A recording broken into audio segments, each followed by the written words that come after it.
Shalom, shalom, boa tarde. 29 de Shevat, 5.785, a contar da criação.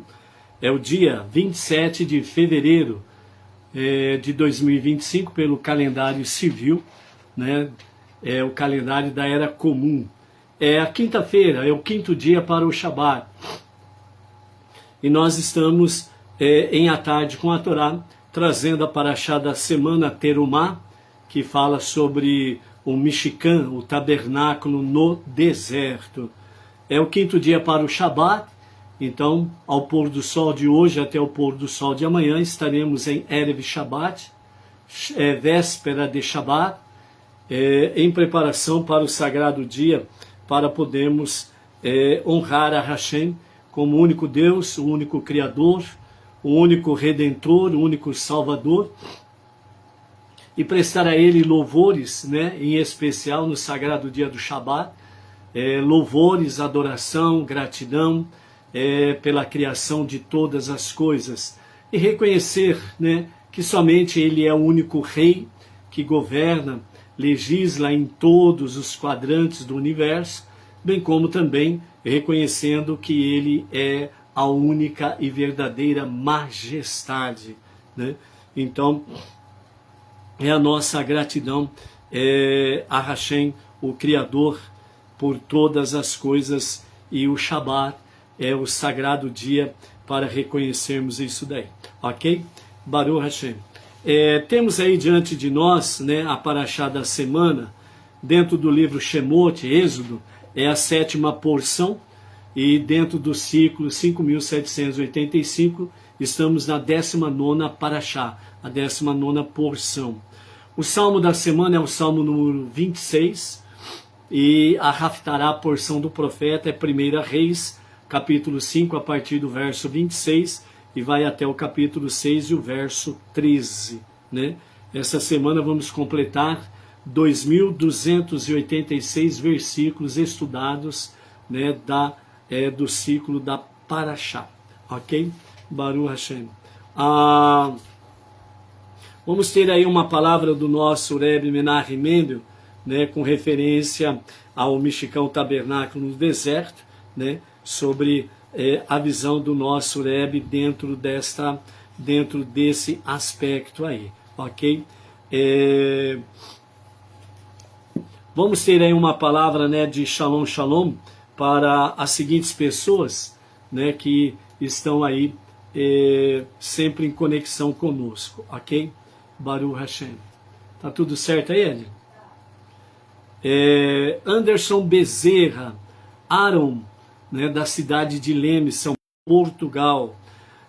Alessandra Garcia, Sharon Piccoli Paz, o doutor Fernando José dos Santos Ferreira, né, da Barra do Piraí, Rio de Janeiro. Maria Lúcia Amalu, lá de Brasília. Não.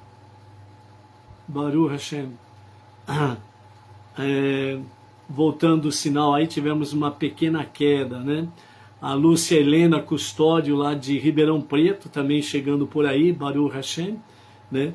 Temos aí também o casal Edna Maria e o marido, o Altamiro, de Peruíbe, São Paulo. Lene Miranda, de Israel. A Regiane Santos e família, lá de Coimbra, também Portugal, né? Também temos aí Israel e Portugal conectados conosco. Do grupo Terrilim, comunidade do Facebook, nós temos as seguintes pessoas que estão sempre em conexão conosco. O José Soares, o José Roberto Sandfield, Jesse Silva, Rita de Cássia Martinez Jimenez, São Paulo, capital. Eric Transilvânia, São Paulo. Frederico Rodrigues Durando, de Petrolina, Pernambuco. Carlos A.F. de Carvalho, São Paulo, capital. A Diolídia Cruz, de Curitiba, Paraná. Juscelia dos Santos, Manaus, Amazonas. Maria Santos, Paraíba. Marco Antônio, São Paulo, capital. Geraldo Costa, também de São Paulo, capital. Carla Gomes, de Santo André, Grande São Paulo. Salomão Terrada, da cidade de Arnold, em Maryland, Estados Unidos. Também à tarde com a Torá se fazendo presente ali nos Estados Unidos, com o Salomão Terrada, em Maryland, né? Sebastião de Oliveira, em Flórida, Estados Unidos. Renato Laureano, da cidade de Drancy, na França. Então estamos presentes aí também na França, né? Maravilha. Lino Lício, de Campo Grande, Mato Grosso do Sul. O casal Xavier Falcão Ribeiro e esposa Ângela Ribeiro, da cidade de Areia Branca, Rio Grande do Norte, né? Lá de onde vem também Areia Branca e Mossoró, onde vem o sal puro, né? Para todo o Brasil. Jandir Dias, Campo Grande, Mato Grosso do Sul. Célio Souza, Carlos Ferreira, de Bauru, ali do grupo LD Multimarcas, né? Ali na Avenida Rodrigues Alves. Adamo Jordão e família, de Bertioga, São Paulo. E James Scott, da cidade de Sucesso, no Ceará. Então, aos nossos amados aí, shalom, shalom, né? Uma boa tarde. Aí, Carlos Ferreira, acabei de falar de você aqui, Carlos Ferreira, do LED Multimarcas, em Bauru. Acabei de falar de você aqui, Baruch Hashem. Vamos patrocinar aí o nosso A Tarde com a Torá, hein, Carlos Ferreira? A Maria Inês Moino Martins, Pirajuí, São Paulo, aqui da Sinagoga Benei Noar. Luciana Rodrigues, Marília. Maria Barros, de Brasília, né? O James Scott, também acabamos de falar de você aqui, James, né? Sucesso, Ceará, Baruch Hashem, né?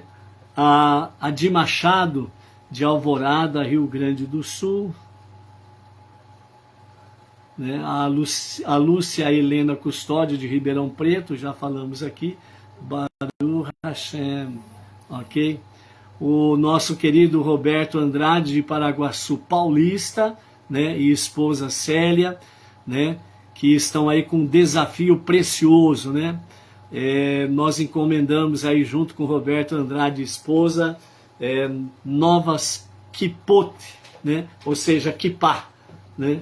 Kippá Benei Noar. Breve teremos aí uma boa remessa de kippá para podermos aí disponibilizar aos nossos amados aí a kippá, ok? Baruch Hashem. E aos poucos vamos colocando aqui na Sinagoga Benei Noar Regional Bauru, né? Livros, materiais diversos, né? E também logo logo, com a graça do Eterno, vamos ter aí os lenços, né, para as mulheres, para cobrirem a cabeça também, para fornecer aí. Então, logo logo vamos adequando aqui a nossa estante, né, ou a nossa, como que fala mesmo, Edna? Distante, né?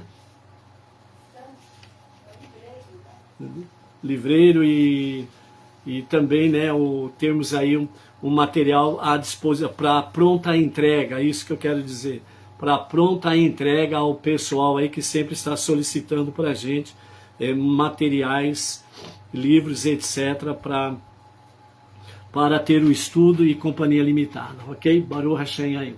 A nossa paraxá da semana, ela nos fala sobre Terumá. Terumá está dentro do aspecto sobre contribuição, né? Então falamos no começo dos nossos estudos da semana sobre contribuição, a Tzedaká, que está dentro de doações, dízimos, ofertas, né? Em que as pessoas se disponibilizam para contribuir pela causa do monoteísmo com fundamento judaico e orientação rabínica, né? Então, hoje nós vamos falar mais especificamente do Mishkan, o tabernáculo no deserto. Alguns aspectos que nós precisamos, sem sombra de dúvidas, falar. E vimos aí, né, também que as doações eram para começar, ouro, prata e bronze, etc. e tal. Entre outros aspectos, começa com o ouro. Porque o ouro, né, mostra exatamente a questão daquilo que é mais precioso, que simboliza para nós, e a mensagem para nós é que nós precisamos fazer para Hashem o melhor de nós. O melhor que pertence a nós, precisamos dedicar a Hashem, né? Então tudo que está conectado conosco, nós precisamos fazer da melhor forma possível no serviço ao Eterno, né? E então isso para o Eterno é como um ouro precioso. Mas também, especificamente para o povo judeu, o ouro doado, né, que eles fizeram a doação de ouro, esse ouro que eles doaram, ele expiava o ouro que foi erroneamente doado para o bezerro de ouro. Então também tem esse aspecto específico para o povo judeu, a doação do ouro, para expiar o ouro que erroneamente foi doado para o bezerro de ouro, em que o povo judeu caiu ali em pecado. O nosso Rebbe Menachem Mendel, ele nos fala sobre sabedoria e lições, né, dos ensinamentos que ele traz, né? Então ele nos diz assim: o Mishkan, ou tabernáculo no deserto, que os judeus foram ordenados a construir, era uma tarefa bastante complexa, não era uma coisa simples. Tanto sua construção como também a de seus utensílios tinham como única finalidade ampliar a conexão entre Deus e o povo judeu. Por isso, devemos compreender um pouco mais essa essência, né? E tirando as lições para os Bnei Noach, ok? O Mishkan era constituído por duas coisas básicas: a sua estrutura e a criação dos seus utensílios. Eram as duas questões básicas. As paredes eram de madeira de acácia, né, com um teto de peles de cabra, mas isso não bastava. A Torá também ordena acrescentar uma outra cobertura feita de pele de tarrash. O que era o tarrash? Era um animal com pele colorida muito bonito, que existiu somente naquela época, com a finalidade de ter sua pele usada como cobertura do Mishkan. Vemos então que existem três coisas que completam o Mishkan: o tabernáculo no deserto, seus utensílios, sua estrutura e a cobertura adicional de pele de tarrash. E cada uma delas simboliza algo diferente em nosso serviço divino.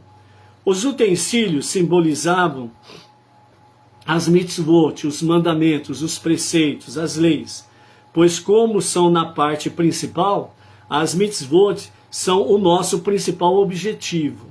As paredes e a cobertura simbolizam a Kavaná, que na Kabbalah nos fala sobre a Kavaná, que é a verdadeira intenção do coração, necessária no cumprimento de nossos preceitos. Ou seja, a Kavaná, que é a verdadeira intenção do coração, que é exatamente o cumprimento, a obediência aos mandamentos divinos.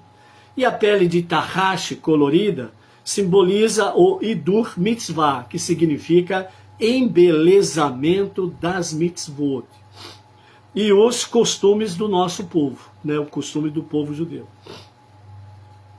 Poderíamos pensar que o embelezamento das mitzvot, ou os costumes judaicos, não são tão importantes, bastando que as mitzvot sejam simplesmente cumpridas. E aqui aprendemos que é justamente o contrário. São tão importantes que vemos que as peles de tarrash eram o que cobria todo o Mishkan, né? Então essa era o propósito da pele de tarrash. Com licença, amados.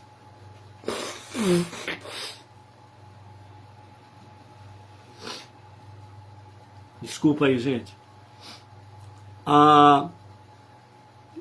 Assim também, quando nós nos dedicamos às mitzvot, aos mandamentos, ou seja, o cumprir, o obedecer, tanto em seu cumprimento como em seu hidur, né, que é exatamente o embelezamento, né, das mitzvot, né, e dur mitzvah, embelezamento, né, das mitzvot, causamos que Deus se orgulhe e paire dentro de cada um de nós, aproximando a tão esperada construção do terceiro Beit HaMikdash, né, que será em breve construído por Mashiach, né, nos dias de Mashiach, brevemente em nossos dias, amém, vê, amém, ok?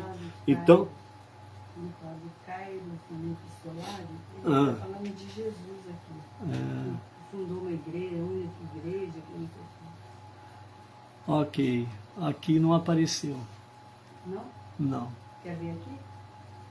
Não, mas não adianta, eu tenho que ver aqui. Né? Baruch Hashem. Então vejam bem, esse é o aspecto, uma visão geral que o nosso Rebbe traz com referência ao Mishkan, ao tabernáculo no deserto, ok?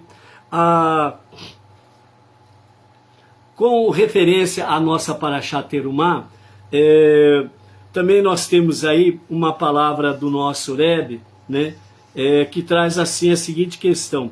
Há 3 tópicos para construir o Mishkan. O primeiro deles, né, fala sobre quando Hashem ordenou seu povo para construir o tabernáculo. Quando? Segundo aspecto, qual era a situação espiritual do povo quando Hashem deu esta ordem? E o terceiro tópico, o que podemos aprender do fato de Hashem ter dado esta ordem justo nesta situação espiritual, né? Então, nós vamos ver esses 3 aspectos aqui. Primeiro, quando Hashem ordenou o seu povo para construir o tabernáculo, então nós temos aqui 3 opiniões, ok? Nas 3 opiniões. O Juari Leal, que chegou por aí de Belém, Pará, né, está aí conectado conosco aí. Baruch Hashem, Juari Leal, é bom te ver aqui. Então as 3 opiniões são assim. Primeiro, quando foi ordenado construir o tabernáculo? Então a primeira opinião diz, entre a entrega da Torá e o pecado do bezerro de ouro. Foi a ordem dada por Hashem. A segunda opinião diz, entre o pecado do bezerro de ouro e o dia do perdão, Yom Kippur. E a terceira opinião fala que foi após o dia do perdão, Yom Kippur, que foi o dia do recebimento das 2ª tábuas da lei, né, que foi dada a ordem para a construção do Mishkan. Então estas são as 3 opiniões sobre o primeiro tópico, né, quando que foi ordenado. O segundo tópico, quando era a situação, qual era, melhor dizendo, a situação espiritual do povo quando Hashem deu esta ordem? Então também nós temos 3 opiniões que estão em conexão com as 3 opiniões anteriores, né, que nós acabamos de falar aí, ok? Licença de novo, gente.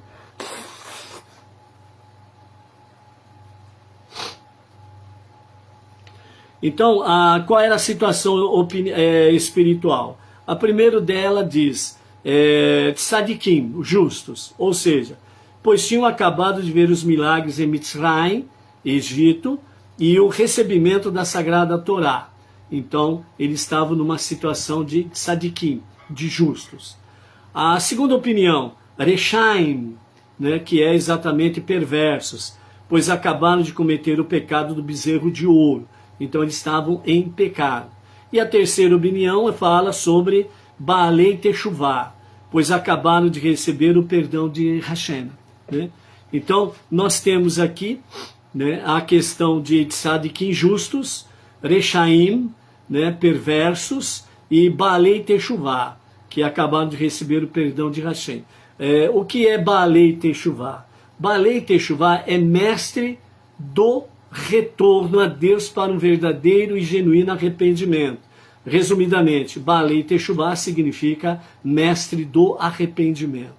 Então, é a ação, né, do arrependimento que faz com que eles retornem a Deus para um verdadeiro e genuíno arrependimento. Isso serve tanto para judeus como para não judeus, o caminho do arrependimento. O terceiro tópico que fala o que podemos aprender do fato de Hashem ter dado esta ordem justo nessa situação espiritual, né? Nesses níveis aqui que nós vimos. Então também traz para nós 3 pontos. O primeiro, que até mesmo o tzadikim deve se ocupar com mitzvot, ou seja, mandamentos materiais, como por exemplo, a construção do tabernáculo, e não apenas com assuntos espirituais, ou seja, deve se envolver tanto com assuntos espirituais quanto com assuntos materiais, que era a construção do Mishkan. B, né, o segundo, que até mesmo os rechaim, os perversos, devem estudar a Torá, obviamente, né, pois a luz da Torá vai influenciá-los para que façam techuvá. É um retorno à Torá, um retorno a Deus, para um verdadeiro e genuíno arrependimento. E a terceira, que mesmo que um Baalei techuvá, o mestre do arrependimento, no começo deve se afastar das coisas materiais, seu objetivo final é conseguir elevar, santificar o material para a santidade, para a Kedushá, certo? Então, o que nós temos aqui? O Baalei techuvá, o mestre do arrependimento, então materialmente, fisicamente, né, a fisicalidade, a materialidade do mundo secular, nós devemos elevar em santidade, em Kedushá, que é santidade, certo? Então, tudo aquilo que está conectado conosco, né, nós precisamos fazer destas questões santidade, né? A sua própria vida, a sua própria família, a sua casa, o que pertence a você, né, materialmente falando, etc. e tal, financeiramente falando, etc. e tal. Tudo isso são fisicalidades e materialidades que nós precisamos elevar em santidade, em Kedushá, certo? Exatamente para o serviço a Hashem. Então, esses são os aspectos que o nosso Rebbe Menachem Mendel traz para nós, para que nós possamos estar aí conectados com as questões do Mishkan, ok? Baruch Hashem.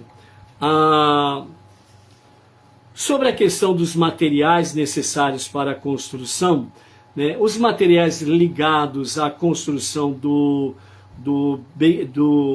Mishkan, o tabernáculo no deserto, posteriormente o Beit HaMikdash, o grande templo em Jerusalém, ele tem exatamente esses ensinamentos, tanto de ordem da fisicalidade, da materialidade, como da espiritualidade.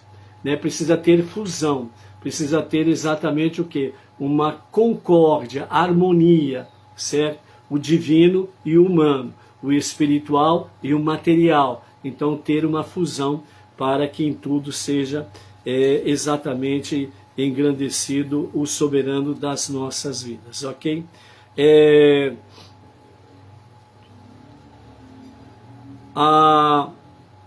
Os objetos, né, ou materiais ali fornecidos, né, vimos aí o ouro, a prata, o cobre, vimos que a questão do ouro doado para o tabernáculo, né, vem a expiar o ouro erroneamente doado para o bezerro de ouro, certo? Depois tem aí, né, as diversidades de lãs, né, fino linho branco, a lunagem de cabras, peles de carneiro tingidas de vermelhos, né, e etc. e tal. As peles de tarraxe, né, multicoloridas. Que animal era o tarraxe? Essa é uma pergunta frequente que as pessoas o fazem para querer saber. Que animal é esse que só existiu naquela época e depois desapareceu, não existe mais, né? E tudo indica que nos dias de Mashiach, na redenção final, né, quando o justo e o verdadeiro Mashiach se revelar, esse animal voltará à existência, né, para estas finalidades aqui também, né? Então, que animal era o tarraxe? Esse animal era aquilo que é conhecido como unicórnio. O unicórnio com pele multicolorida. Existiu apenas naquela época para que o povo judeu pudesse utilizar sua pele para fazer as tapeçarias do tabernáculo. E depois disso se tornou extinto. Ok? Depois nós temos a questão da madeira de cedro de Shittim, né? Que é a madeira de acácia, né? Mais conhecida. Por que Deus prefere a acácia ou Shittim a todos os outros cedros? O cedro de Shittim foi escolhido por Deus porque não dá frutos. Deus queria dar o exemplo a alguém que constrói uma casa. A pessoa deveria, dessa forma, raciocinar. Se até o rei dos reis construiu seu palácio de madeira de uma árvore estéril, nós certamente não podemos utilizar madeira de uma árvore frutífera para tal propósito. Ou seja, o que significa isso? Que nós não podemos destruir árvores frutíferas. Então, por isso, né, a questão do cedro de Shittim, né, o cedro de acácia, é exatamente por não dar frutos, que poderia ser plantado e depois cortado para construção. Né? Então, não estará destruindo árvore frutífera. Então, esse é um dos primeiros aspectos.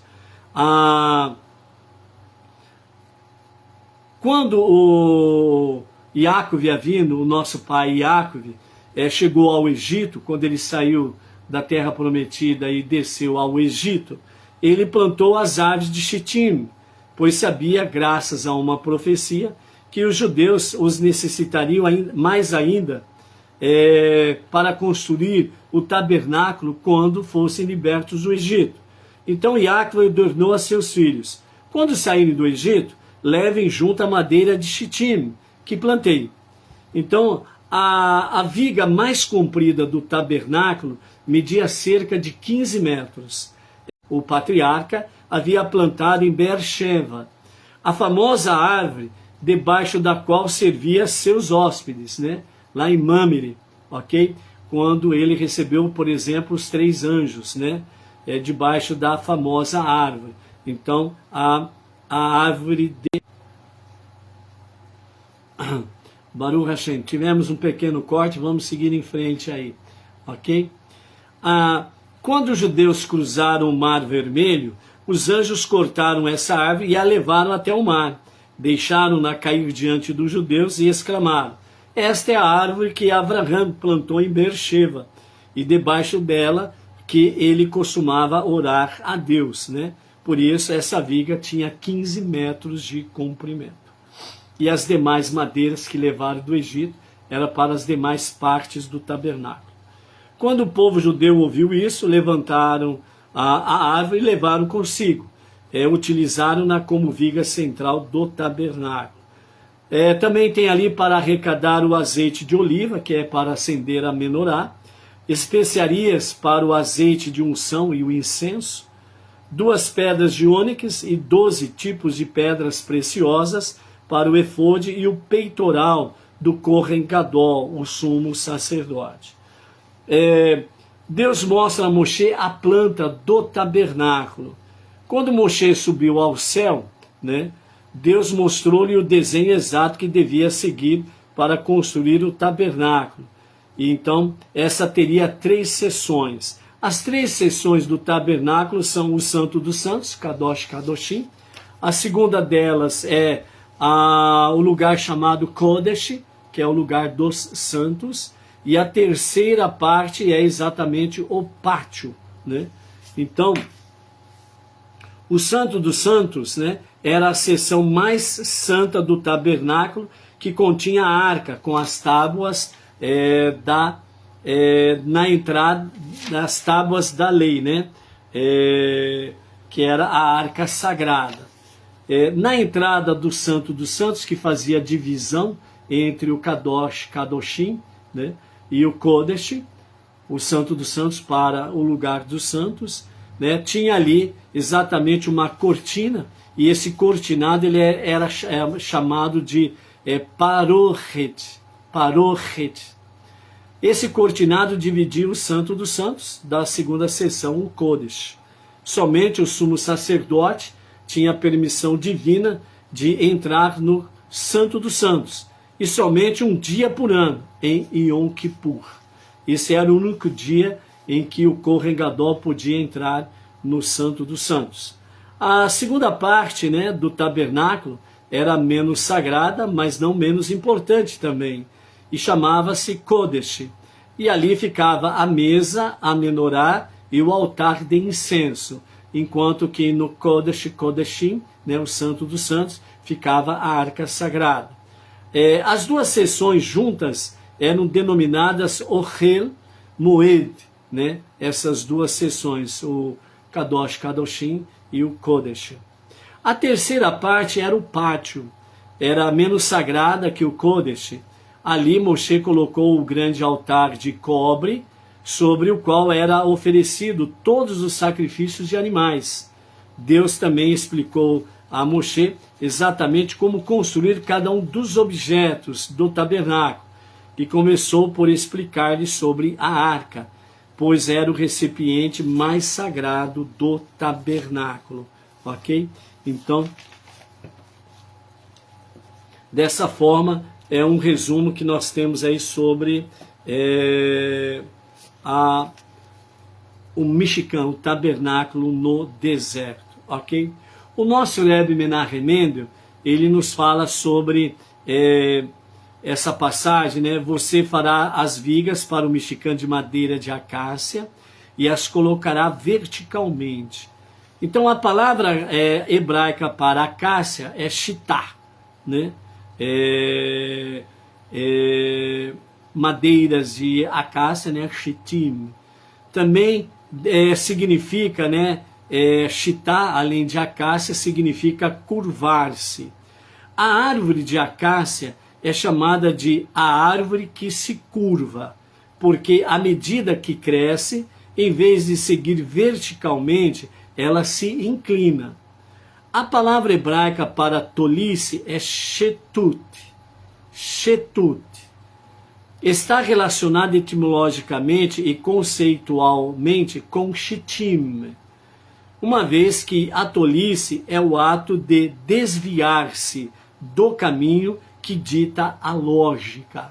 Por isso que a árvore de acácia, shetá, né, shitá, ela é uma árvore que se curva, ok? Quando ela vai crescendo. E ela está conectada realmente com a palavra hebraica tolice, que é shetut, né? Por isso, etimologicamente, conceitualmente, shetut está conectado com shitim, certo? Uma vez que tolice é o ato de desviar-se do caminho que dita a lógica, né? Então, entre outros detalhes, né, a madeira de acácia, que fez a viga central principalmente, né, ela tinha 15 metros de comprimento. E era um peso que humanamente era impossível para os seres humanos erguerem essa viga, né, como a principal viga do tabernáculo. Então foi onde que aconteceu o milagre, né? Os construtores não conseguiram erguer o tabernáculo. Então levaram a Moshe o tabernáculo desmontado. E falaram para ele: Moshe, né, nós não conseguimos levantar o tabernáculo. Então trouxemos para ti. Somente tu podes erguer o tabernáculo. Se dezenas de trabalhadores não conseguiram levantar o tabernáculo, por que eles levaram a Moshe para levantar o tabernáculo? Porque eles contemplaram milagres e milagres que foram feitos através de Moshe.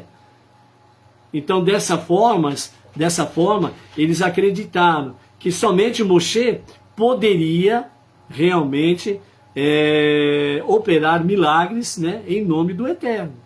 E foi o que aconteceu, né? Moshe consultou o Eterno, falando dessa dificuldade, né? E realmente, como diz o Midrash, o Talmud, né, o Eterno determinou, né, ordenou a Moshe: coloque a tua mão e levante o tabernáculo. E foi onde que Moshe, ele obedecendo a Hashem, ele coloca a mão na viga central, né, de 15 metros de comprimento, né? E ele faz o gesto de levantar a viga mestre, né? E aí o que acontece? Acontece o milagre onde o tabernáculo ele ergue-se, né? Por si só. Mas foi necessário que Moshe colocasse primeiramente a mão e fizesse o seu esforço para levantar a viga. E a hora que ele faz isso, então entra o divino com o humano e o milagre acontece. Por isso que falamos repetidas vezes aqui. Deus não faz milagre se você ficar de braço cruzado. Se você não fizer a sua parte, não acontecerá milagre algum.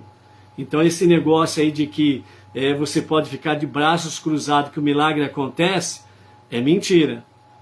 Essa baboseira que se apregou em determinados segmentos religiosos que diz que você não precisa fazer nada, que já foi feito tudo e que lá no madeiro tudo está resolvido, também uma grande mentira. Milagres não acontecem de forma alguma se você não fizer a sua parte, ok? A tolice, agir de forma ilógica, pode ser uma atitude tanto sagrada como não sagrada. A tolice não sagrada é o pensamento sem lógica que nos conduz a ir contra a vontade de Deus. Então essa é a tolice não sagrada. A tolice sagrada é a nossa disposição de ir além dos requerimentos rígidos da Torá no cumprimento da nossa missão divina ou em nosso autoaperfeiçoamento. Ok? Então o que significa essa tolice sagrada? Que é ir além da disposição, né, daquilo que é requerido através da Torá. Né? O exemplo que nós acabamos de dar aqui era uma tolice Moshe querer levantar o tabernáculo sozinho. Mas ela tornou-se uma tolice, por assim dizer, sagrada. Por quê? Porque ele se colocou à disposição para fazer aquilo que está além da lógica.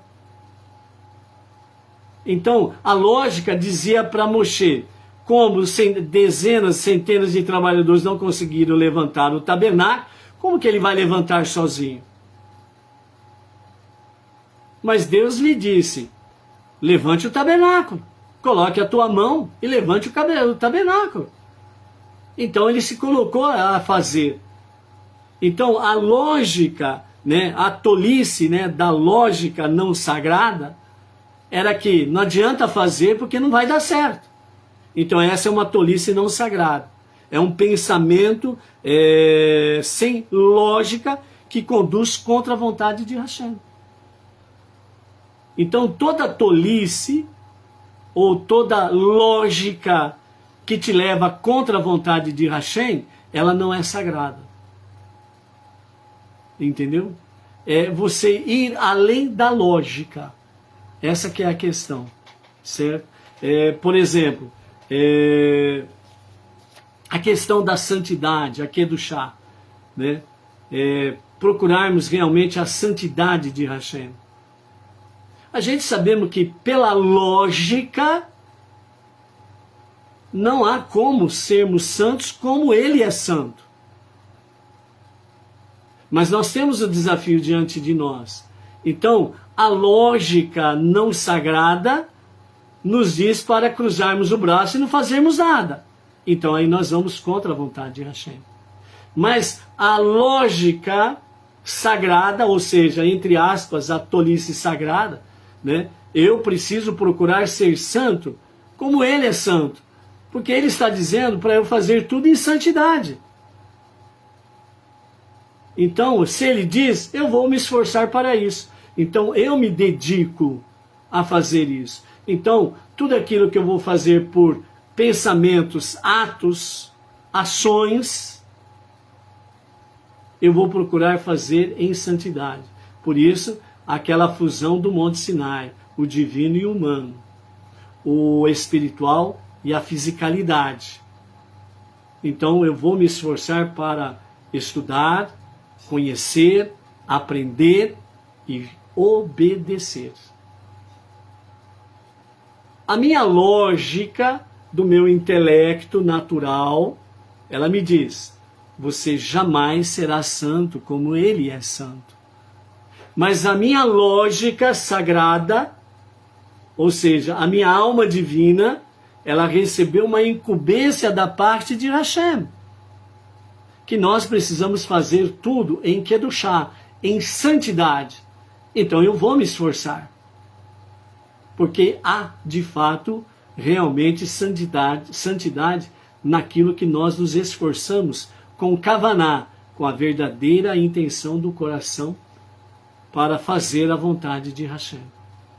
Então nisto nós santificamos a nós mesmos, santificamos tudo aquilo que nos pertence, a nossa família, a nossa casa, aquilo que nos pertence materialmente, economicamente, etc. e tal.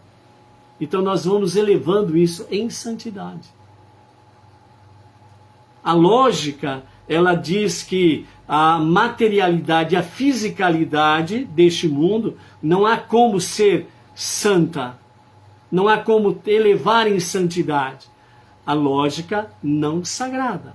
Mas a lógica sagrada, ela diz que sim.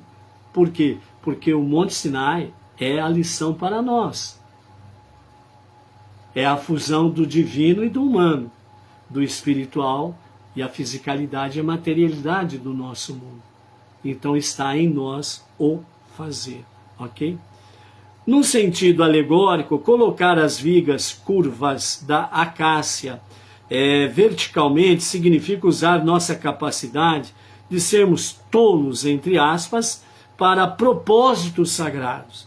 Podemos converter, assim, tal traço de caráter negativo em uma força positiva nas nossas vidas, o que nos permitirá alcançar níveis de dedicação a Deus e de união com Ele, que de outro modo não seríamos capazes de atingir, né?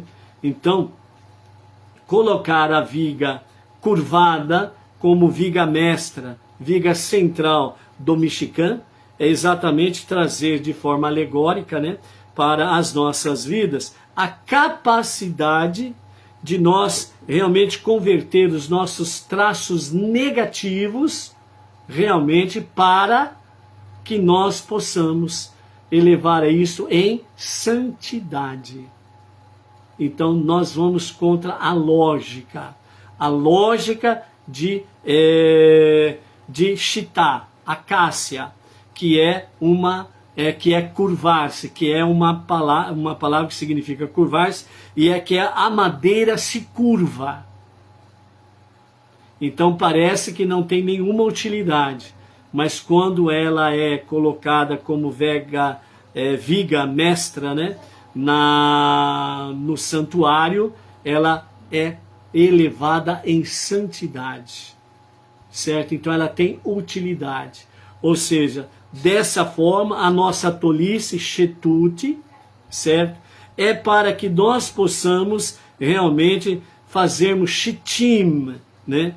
Que é um ato de desviar-se do caminho dita a lógica, ok? Então nesse sentido é converter os nossos traços de caráter negativo em uma força positiva em nossas vidas.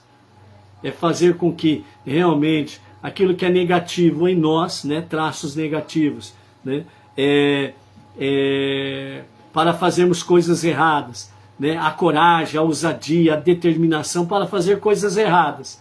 Nós precisamos pegar esses traços e elevar em santidade de forma positiva, pegando esses traços negativos, esses traços que levam a práticas negativas e transportá-los para realmente ações positivas que vão usar esses traços para que coisas positivas possam ser feitas. Ou seja, usarmos os mesmos traços, né, a coragem, a ousadia, né, o destemor, para fazer aquilo que é bom, aquilo que agrada de fato o nosso Deus. E dessa forma nós dedicamos, entre aspas, o nosso tabernáculo interior, elevando o nosso físico, o nosso corpo com a nossa alma divina, com a nossa alma animal, elevando a Hashem em santidade, para fazer aquilo que é agradável ao nosso Deus, para que juntos dessa forma nós possamos, sem sombra de dúvidas, transformarmos este mundo para ser a moradia de Hashem, e que Mashiach se revele a qualquer momento e a qualquer momento mesmo. Amém. Amém. Ok? Baruch Hashem.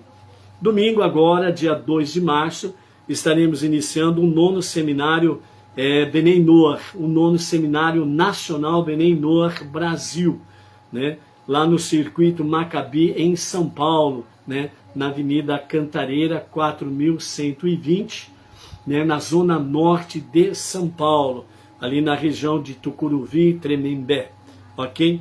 E teremos ali a presença de vários rabinos, né? E o rabino internacional, ou seja, que vem diretamente de Israel, da Terra Santa, é o rabino e médico Dr. Tal Nir, né?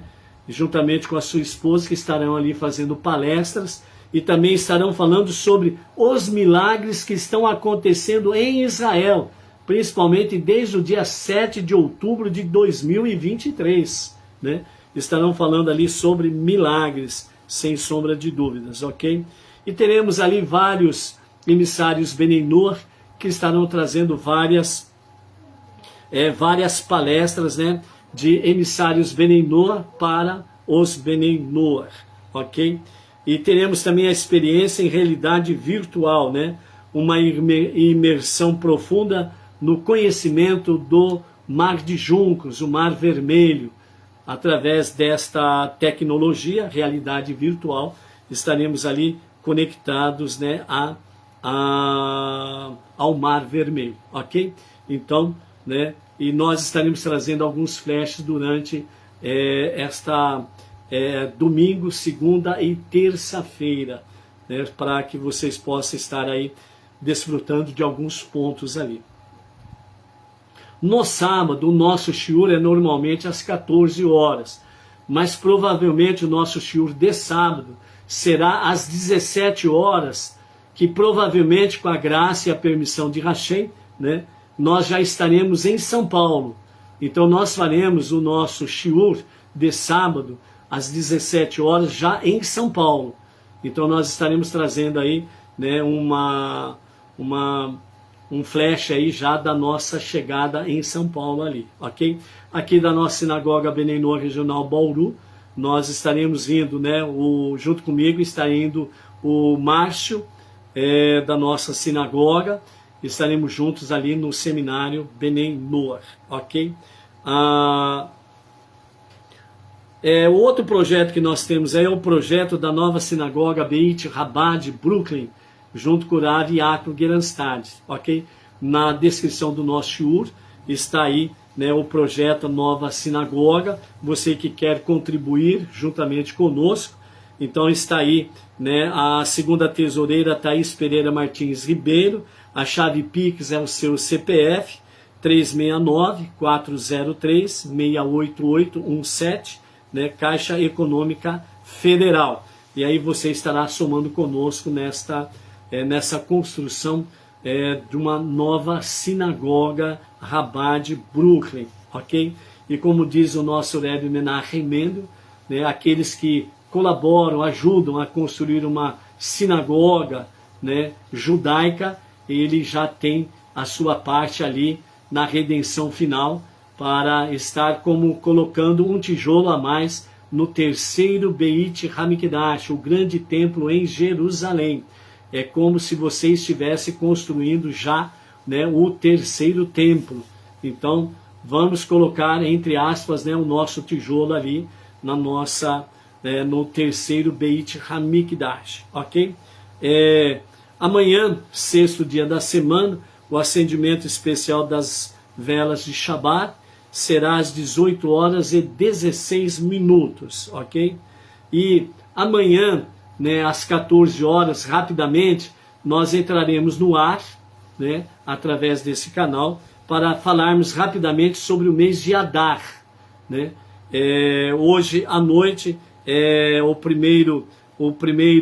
a primeira noite do mês de Adar, e amanhã, ao pôr do sol, né, oficialmente entra-se no primeiro dia do mês de Adar. Então amanhã às 14 horas nós estaremos trazendo aí rapidamente, né, uma palavra sobre o mês de Adar, ok?